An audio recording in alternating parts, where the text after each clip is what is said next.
If you went into a synagogue for the celebration of Purim, even today, and let's say a few weeks back, 3, I think, at this point, you would find that they emphasize 4 verses out of the text, and they emphasize them by having the congregation actually recite them together aloud.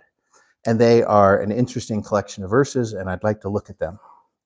Here's the first one. Can I get somebody to read that for me? Okay, so now there was at the citadel in Susa a Jew whose name was Mordecai, the son of Yair, the son of Shammai, the son of Kish, a Benjamite. Okay. Maybe the Jews know something we do not. This is not the first verse that I would choose to highlight by getting the congregation to stand up and recite this verse together. Why do we need to know the details about Mordecai's lineage? It seems to have nothing to do with the rest of the book. Here's 2 more verses that they stand up and read. Can I get somebody else to read them? Then Mordecai went out from the presence of the king in royal robes and blue and white, with a large crown of gold and a garment of fine linen and purple. The city of Susa shouted and rejoiced. For the Jews there was light and gladness and joy and honor. Okay, I can understand why this might be a verse that would be read for the celebration of Purim, because it's a turning point in the story for the Jews. Here's the 4th verse that is read during the celebration of Purim. Someone else?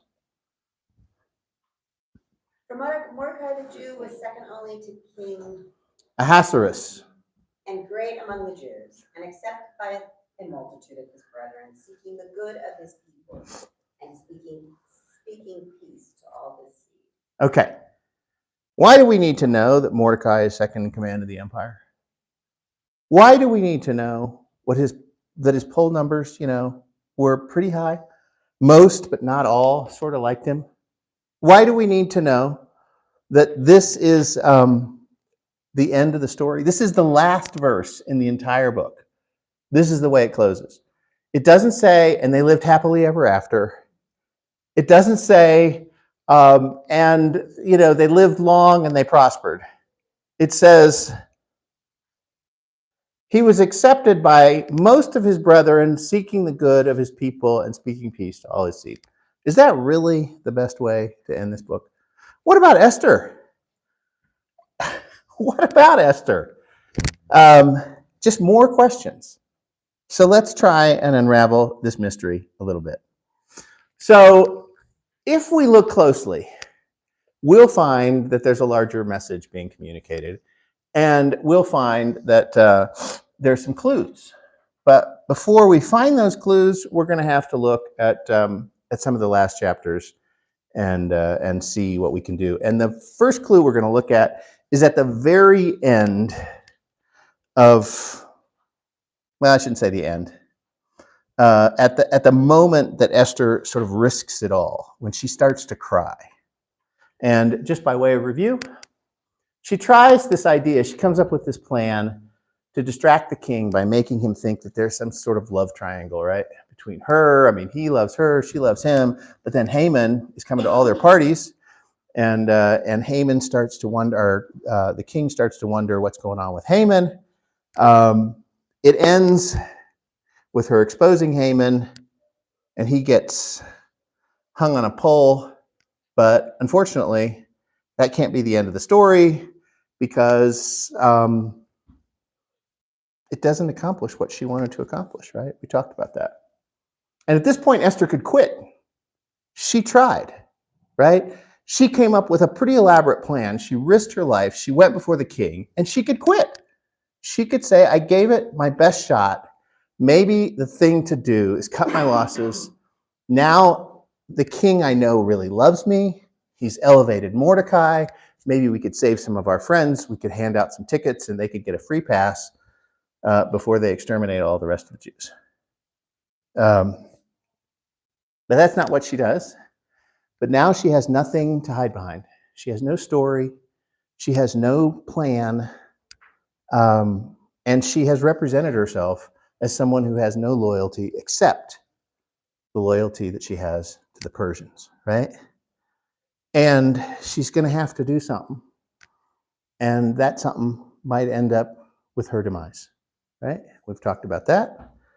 And the real question is, will the king see her as a poser? Will he see her as a traitor? So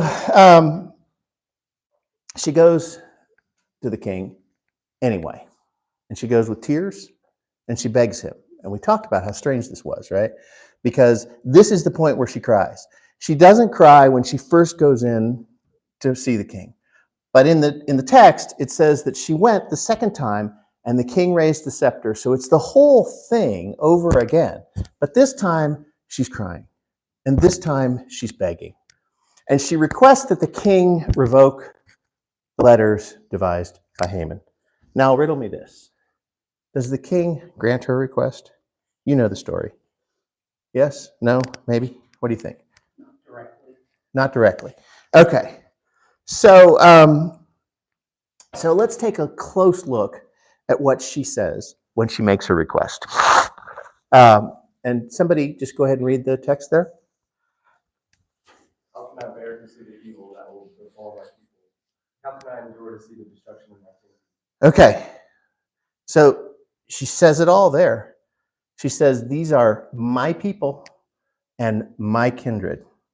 Now, I've highlighted that phrase in Esther's request for a reason. And the reason I've highlighted it is because that same phrase is just like, let it go. It's used one other time in the Old Testament, and it changes in Hebrew by one syllable. Moses with Pharaoh? No, but that was a good guess.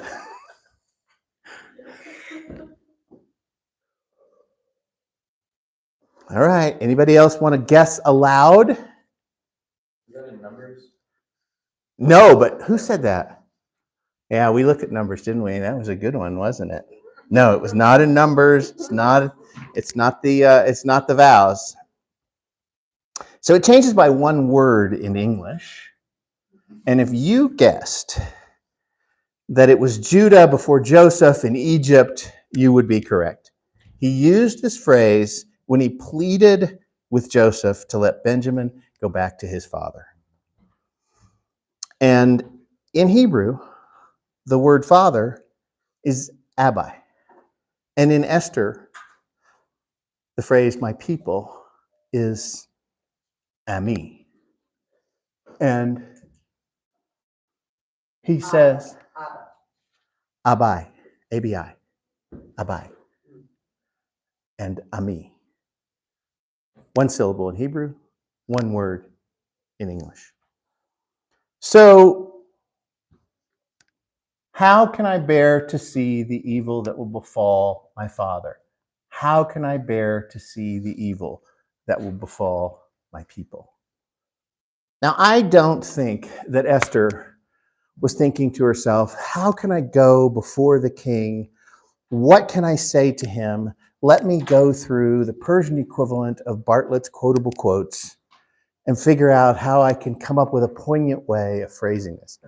I don't think that that's what she was doing. I think she quoted Judah because Judah was uniquely and meaningfully pressed upon her heart. And I know that because there's another time when she quoted from this very same story. Anybody remember when that was? I'll give you a hint.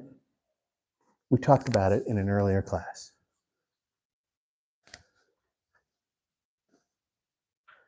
The quote is 3 words long.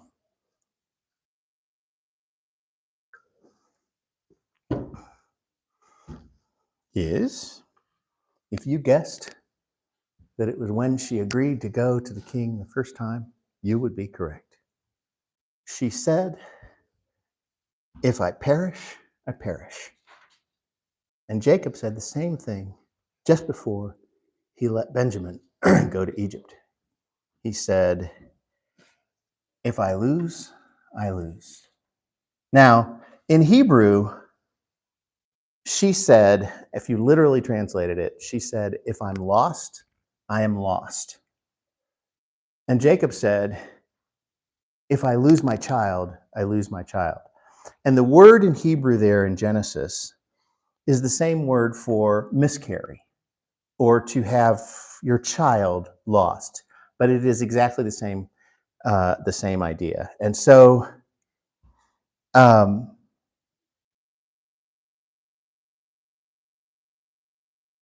want to take a look at this parallel text about Joseph and his brothers and Jacob and Judah and the famine and Egypt. But before we do that, I want to talk about how parallel texts or parallel passages work in the Bible. And I really like this cartoon, and I just happened upon it. And it's by Stephen Singleton, and he put this thing together with these very, very tall people in the grocery store. And I kind of like what they say. And she's a little hangry because they're still coming home from work.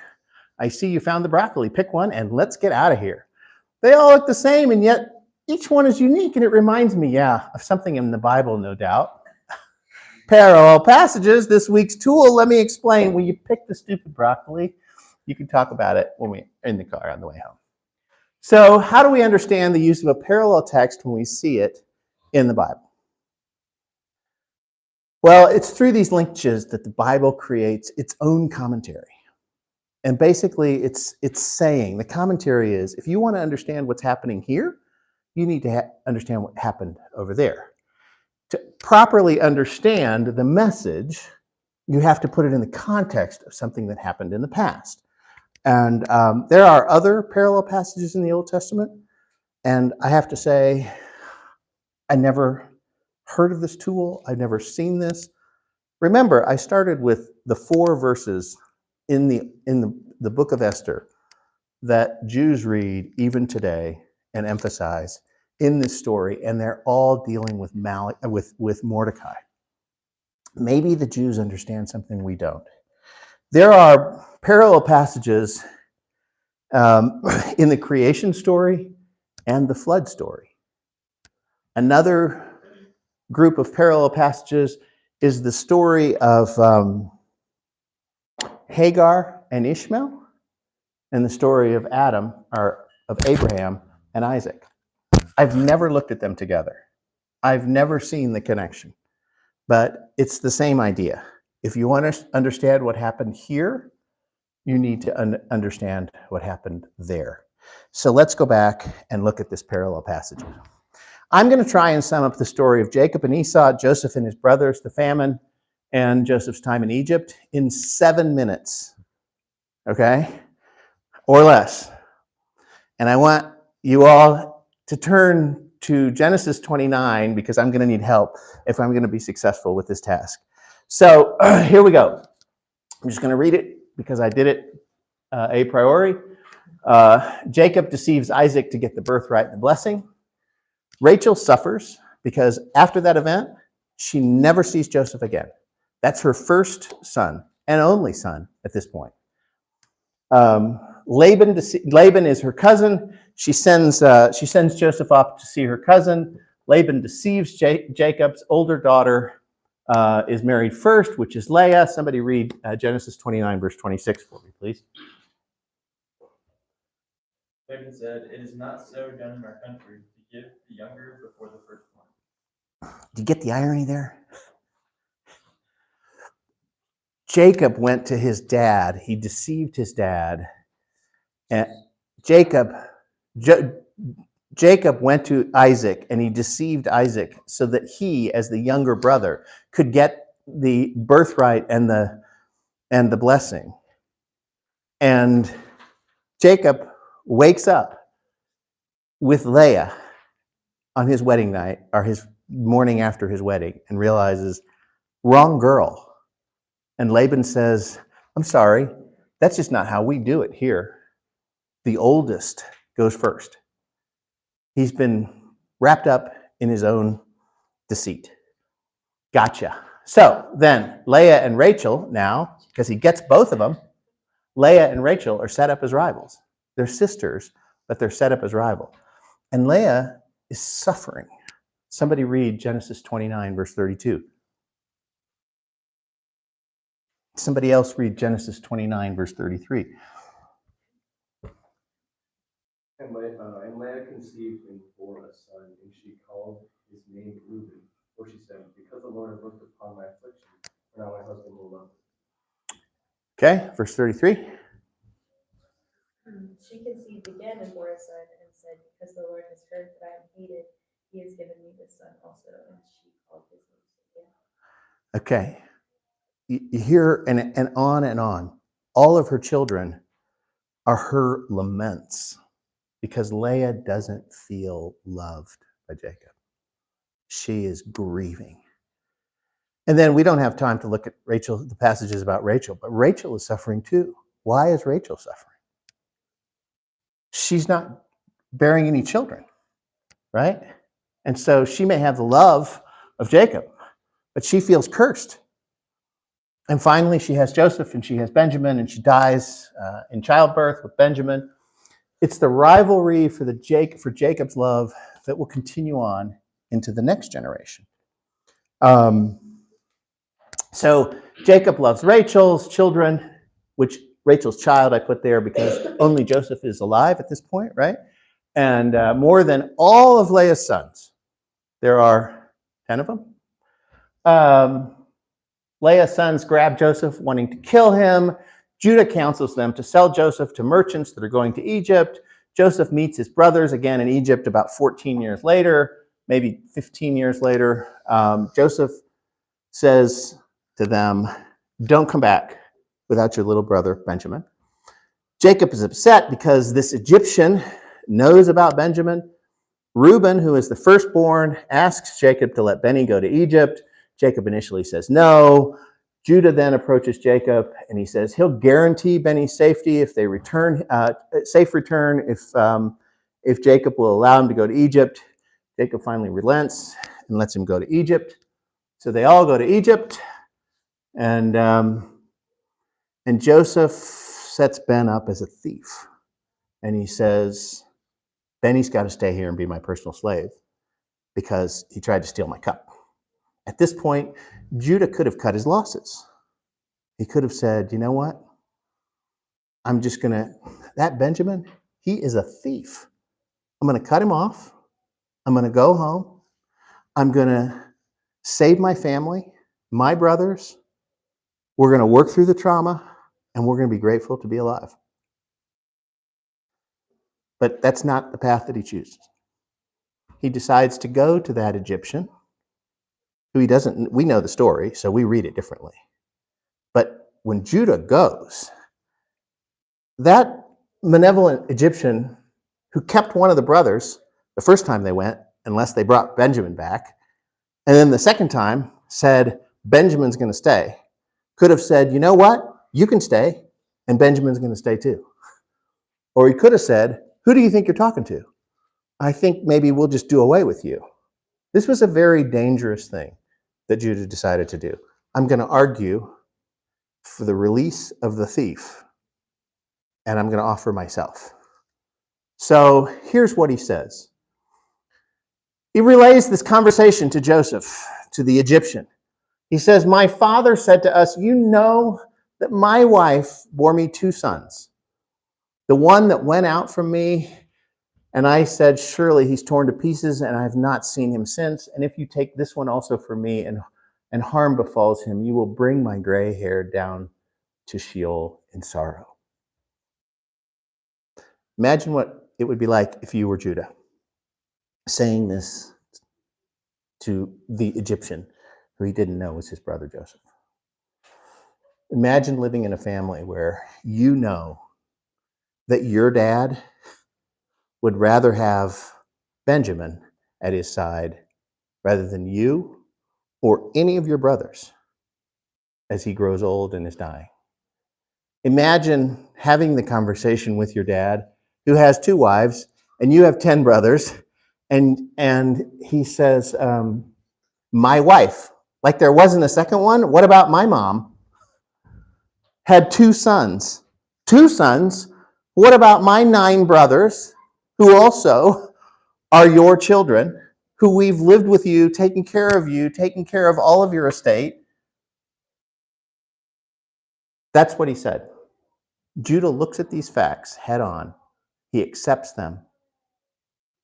And moreover, he agrees to sacrifice himself to honor the love that Jacob has for Benjamin, for the love that Jacob has for Rachel and Benjamin. That's what we're looking at in this story. You know, I just told that story 7 minutes. I did it. I told the story of Joseph, and not once did I mention his colorful coat. But I'll bet you all remember that he had one, didn't you? That's the part we remember. This is just a little side note commentary that I thought about as I was preparing for this. That's what we teach our kids. And the focus is always on the coat. But I wonder if we're putting the emphasis on the wrong syllable. The coat was actually a problem. The coat highlighted the division between these two women, these two sets of brothers. This family was divided. And that coat is an emblem of the division. And yet, that's what we focus on. Anyway, let's get back to the book of Esther. Back to the future, which is still in the past, which actually is the book of Esther. Who were the people Haman wanted to kill? The Jews. Now, at the risk of sounding pedantic, who do you mean by the Jews? Benjamites? No, but that was a good guess. Hint, hint. We've talked about this before in one of those classes that you went, why is he going into this? Judah. What? Was it Judah? Judah. So, another way to answer this question, because the word that is translated Jews in the English translations is the Yehudites, or the Yehudim. Who are the Yehudim? And before you answer that, I have to take a little bit of a detour. The Jews don't have an Old Testament, right? They have a Bible. They have their sacred writings. It's called the Tanakh. And in Judaism, the Tanakh is an acronym for the Torah, the Na'avim, and the Ketuvim. And those are literally Hebrew words that mean the law, the prophets, and the writings. And they order their books differently than the Christian canon. And the way they order their books is much more chronological.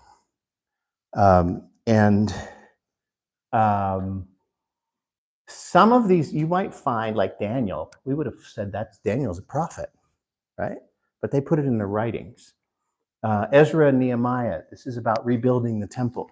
These writings are after all 12 tribes have been taken into exile. So the writings are things, of course, Psalms, Proverbs, Song of Solomon, Ruth, these are places that don't fit into law or prophets. But the reason that these books are here after the exile is because God's not sending prophets to his people when his people have been taken into exile. And it's important to have, when you're reading through the Old Testament and trying to understand who God is, it's really important to understand at least a high-level historical timeline, right? So 1,100 years ago, we had the time of the judges. The people rebelled, they wanted a king, they asked for Saul, they got Saul, then they got David, then they got Solomon, and after Solomon, there was no longer 3 kings, and the kingdom divides, right? And the kingdom divides into 2 groups, 10 and 2. Where have we seen that before? Rachel and Leah, 10 brothers and 2 brothers. Okay, so you got 10 and 2, but it's not divided based on the tribes of those kids, right? It's Judah and Benjamin in the southern kingdom, and it's the other 10 in the northern kingdom. And the northern kingdom falls first to Assyria in 722, and the Assyrian king Sennacherib comes and he snatches all those people up because they're rebellious, and he takes them and he hauls them off into exile, and he scatters them throughout the whole land of Assyria. And now we just have one kingdom that's represented by God's people, Judah, and it's the kingdom of Judah, but it also includes the small tribe of Benjamin. So you have Judah and Benjamin. And what happens? Nebuchadnezzar happens. The Babylonians come, they conquer the Assyrians, they've got all those scattered tribes, but then they also come and they conquer Judah, and they march all the Judites and the Benjamites away. But there's one small difference. They allow them to settle back in Babylon in intact communities. And that's important because we have the 10 lost tribes because they were scattered. They went everywhere. I don't know if they were sold into slavery or what the history is there, but they weren't living together in a community. They were not able to practice as a community anything that was uniquely part of their culture or language. But that's not the case with Judah. And that's where we are in the context of Esther. And then, of course, the Persians come along in 538, conquer the Babylonians, Cyrus the Great, and then a few kings later, we have Xerxes, and now we're talking about Queen Esther. And then in 333, what's his name? Alexander the Great, Macedonian, comes along, conquers Persia.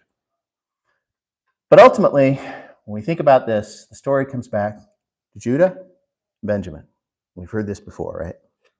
So now I think we've set the stage and we're ready to uncover the larger hidden message in the book of Esther. So let's look at the comparison between these two parallel passages. Genesis, survival of the Jewish family was threatened. The survival came down to risking Benjamin's life. In Esther, the survival of the Jewish family is again threatened, and the survival comes down to the life of Benjamin, the Benjamite queen. In Genesis, Benjamin had to be taken before a malevolent foreign Egyptian king. In Esther, the Benjamite queen has to go before a malevolent foreign, what? Malevolent. What did I say? Malevolent. You spell it right. Okay. In Genesis, when Reuben went to Jacob, Jacob said, no, Benny's not going with you. I'm not letting him go. Eventually, he agreed. In Esther, Esther originally said to Mordecai, no. Do you understand what risk that would be? Eventually, she relented and she chose to go before the king. They both thought, like Jacob thought, I hope it isn't a showdown between this Egyptian king and Benjamin. I know it was the first time they went, but I hope that it doesn't happen again. And, I'm sorry, I messed up here. Both of them agreed, and when they changed their minds and when they resolved to do what they needed to do, they both said, if I lose, I lose. That was their thought after their resolution. They both thought that it would be enough. Jacob thought there wouldn't be a showdown between the Egyptian king and Benjamin. Esther certainly thought that if she could go through this thing with the king, she could get this law revoked. Unfortunately, both of them were wrong, right? And this is where their interests, the interests of Judah and the interest of Benjamin, start to diverge, right?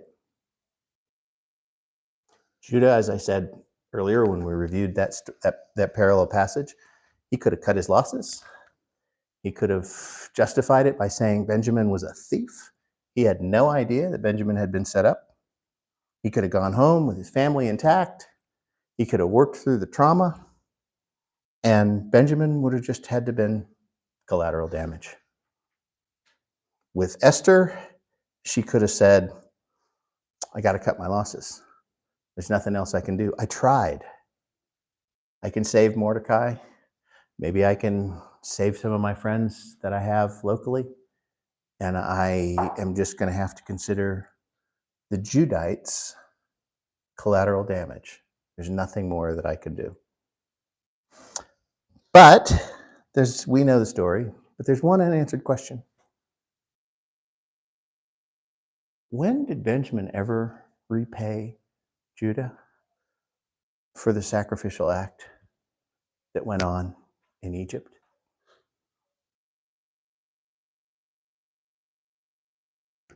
Come on. He never did. 1,000 years later in Esther. Esther did so when she said, how can I bear to see the fate that will befall my people? She did exactly the same thing with the same phrase in front of a foreign king. She said, how can I bear that? You see, the rivalry between Leah's children and Rachel's children created a lot of suffering. And this is why I went through the whole Tanakh and the arrangement, because the book of Esther appears at the end of the historical Old Testament period. This is one of the last thoughts that are written down in the inspired writings to the Jewish people. And this provides a ray of hope that somehow they will be able to reconcile. They will be able to live in peace, in harmony. And we'll make some present day applications in next week's class. But now we're in a position to answer today's question, which is, why are we highlighting Mordecai's rise to power? It's strange, as I said at the beginning of class, the story doesn't end with an attestation about God's hidden miracle or about how a few good people can change the world. I mean, these are classic lessons from the book of Esther, right? How God is in complete control. It's not chance. We've even talked about some of these together in this class. But instead, we're left to talk about Mordecai's political success, right? And his poll numbers. Now, given what we now know, we might ask, how did Mordecai, the Benjamite, acquit himself with the rest of the Jewish family? And we've looked at that already. Do you remember? What does the text say? Hint, hint, last verse.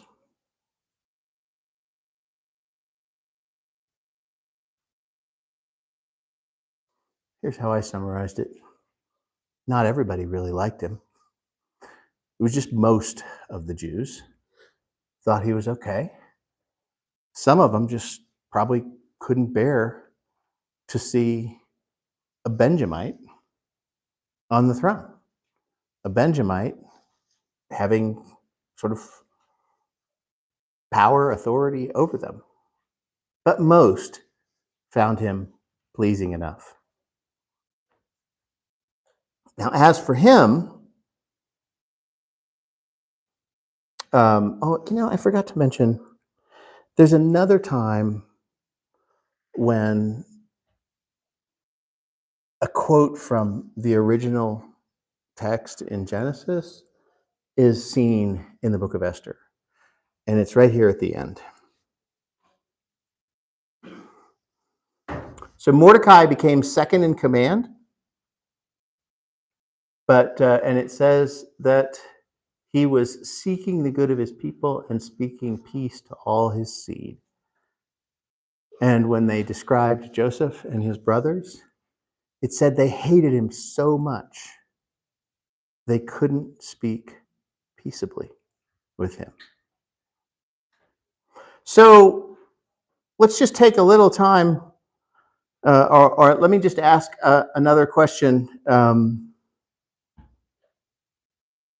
Why would it be important for us to know that Mordecai became second in command?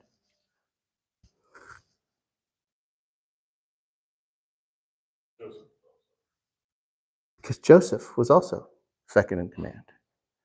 And another interesting tie back to the parallel passage in the way that that works. So if you were to summarize the message, a while back, a few classes back, I said, it's really important if you're going to ask the right questions when you're reading the scripture, it's important to listen. It's important to listen to the narrative that's written on the page, but it's also important to listen to the conversation that the divine is having with humanity. What is God trying to say to humanity? Why has this inspired writing been provided? What's being said? So what is being said here in the book of Esther, given what we've looked at today? Put it in your own words. I'll give you a minute or two. We have some extra time.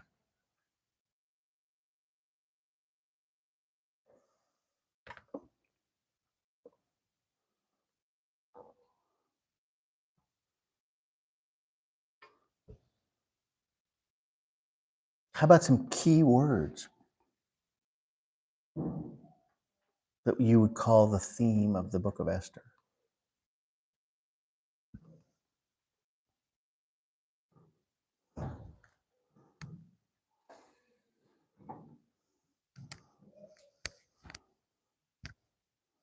Okay, I'm going to go. Really? You can't come up with one key word to summarize the book? Some people think that it's justice, okay. What is God trying to say to humanity? There's a theme. God is trying to say, I have a theme, okay. Reconciliation. This is a book of reconciliation, right? This is a book of equity, right? This is a book of justice, being reconciled. I thought about that book a few years back, Everything I Needed to Know. I learned in kindergarten, right? Get along. Be nice. These are the themes of the book of Esther. I mean, this is reconciliation between the tribes of Rachel and the tribes of Leah. Get along. God's been trying to say that to all of us for a long time. Just, can you please, I created this world for humans to live in harmony, to live with love. Isn't that what Jesus came for? To bring everybody under the same umbrella, to make peace between the Jews and the Gentiles? I mean, this is a story that really reflects Jesus. Jesus came and gave his life to reconcile not only us, but everyone else out there that we don't like. And he was willing to give his life for that. That's what the book of Esther is about. It's the same story. God only has one story. And we need to be looking for it every time we open the Bible. And if it doesn't, I mean, we started this class several weeks back talking about how many Christian scholars hate this book. Luther said he wishes it wasn't in the Bible. Hitler used it to justify his extermination of the Jews. Many people have written and said, it's just too Jewish. And those Jews, they're savage. Look at the way they killed all those Persians. Look at the way they strung up Haman and his sons. It was brutal. Why would we? That is so inconsistent with the Christian message. I think maybe, again, putting the emphasis on the wrong syllable, not asking the right questions, not listening to the conversation that's being presented to us. Now, granted, you might have needed to know a little Hebrew, but you know what? There's a whole group of people who know Hebrew and have a whole body of scholarship that we could potentially learn from. And I don't know about you, but when I started digging into this and started seeing the kinds of things that were being taught about the book of Esther and how it's being understood, my mind was blown. So there you go. I don't know if yours was, but this is not a message that I have heard from the book of Esther ever in the decades that I have been practicing Christianity. So that's all I've got. If anybody's got any questions, if anybody's got any comments, any pithy maxims they'd like to share with the class, even a joke that might relate, I'm totally open. Okay, I can't believe that I finished early. This is the first. Somebody should mark that down. Next week, we will try and do a review of some of the things that we've talked about, but also I want to spend more time thinking about the lessons and practical applications that we can have from the Book of Esther in our lives today, and how we can put some of those into practice. So I have no idea what that means. I haven't really started that class. It was suggested to me by somebody else that that's the way we order the class. She laughs. I was just going to do a summary. So we'll figure that out together. Please come with your voice so that we can have a good discussion about that. So thanks for your time. Enjoy your 7 non-committed minutes.